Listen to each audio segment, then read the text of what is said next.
As a fan of Mark Wahlberg's 2007 film, and after only just recently hearing of this new TV adaptation, I was eager to see if Bob Lee Swagger could make a successful jump from film over to TV.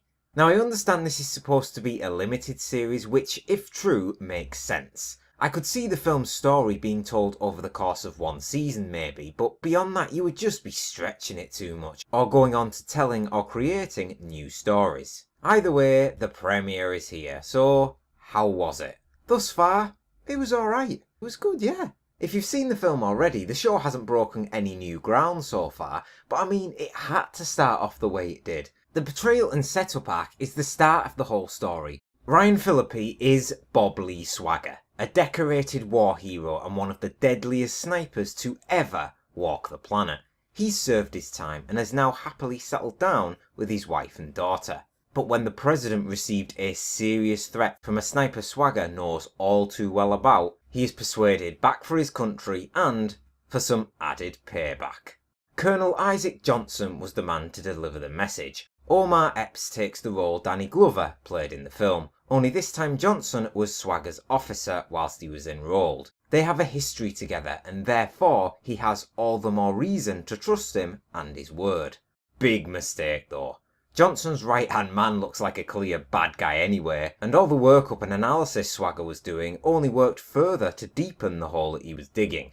The visuals and drawings with the angles, line of sight, wind, etc. were cool to see displayed on screen. I like those little annotations, and even though Johnson was setting Swagger up, he was still right. To catch a sniper if there was one and find the place where they were going to take the kill shot, the best way is to recruit one of your own. Johnson clearly has experience with this sort of thing, and if you were none the wiser or had never seen the film before, you would think Johnson was being true to his word. Omar Epps was left to display his friendly side of the character. But now that veil has been lifted, can he do what Danny Glover did so well and showcase the darker and more sadistic side of his personality? We shall see. Red flags for us viewers started to show up, as why would a squeaky clean war veteran appear on a list of potential suspects? Why? Because it was planted there. Nadine Memphis says that herself, as Cynthia Addai-Robinson, known for being Arrow's Amanda Waller, takes part in narrowing down the potential suspects. And yes, Nick Memphis is now Nadine Memphis, a character alteration which is totally fine and does not alter any part of the core story. Plus, Robinson's already shown she's more than capable of being a complete badass. Some light spoilers from the film from now on, but if the show is to follow similar footsteps over the course of the season, Memphis will soon figure out the government setup that she has on her hands. Swagger may get caught if they're going to change it up ever so slightly, but no question that if he does, he will escape at some point. It was a solid first episode and it succeeded in laying down the foundations. I just hope there's enough material for it to span over 10 episodes, because if they're smart, this could be a very binge-watchable show. Overall, for the series premiere of Shooter, I would give it a high 7 out of 10. It was a good opener, and for those that don't know the story will have gotten a decent grasp of what is to come.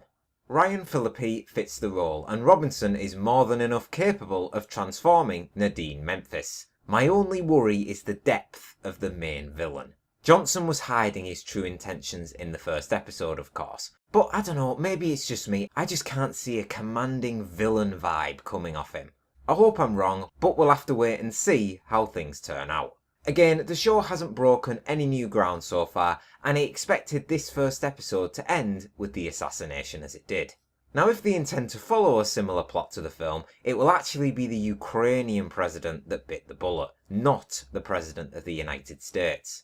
Now, assuming the first season will mirror the entirety of the film, I really hope we get an extended sniper fest up in those snowy mountains. That was my 100% favourite scene from the film, so fingers crossed hopefully they have the budget and can pull off an impressive segment that will give the film a run for its money. Now, despite no Mark Wahlberg as our lead sniper, it's pretty cool that he still plays a part as he serves as an executive producer. He was the face and the main driving force behind the film, so his past experience will no doubt rub off on some of the key scenes. I wasn't sure if this would work under a different format, like with many other reboots, you just tend to start rolling your eyes the second you first hear about them now. So let's hope that Shooter can provide a worthwhile experience and be a worthy adaptation from the film. Now, this is just a one-off review as I'm still working on Westworld, a couple of other movie reviews and a few other little bits and bobs. But I wanted to get my initial first impressions for the show out there as I was a fan of the film. I'll come back when I can do a full season review to see how that goes, but for the premiere, it's a solid start. Let's see if we get more of the same. That does it from me. What do you think about Shooter's premiere? And do you think there is any potential down the line for any further seasons? Let me know down in the comments. And as always, thank you very much for watching. Please leave a like, comment and subscribe if you enjoyed the review. And I'll see you on the next one. My name is Bob Lee Swagger. I did not kill the president.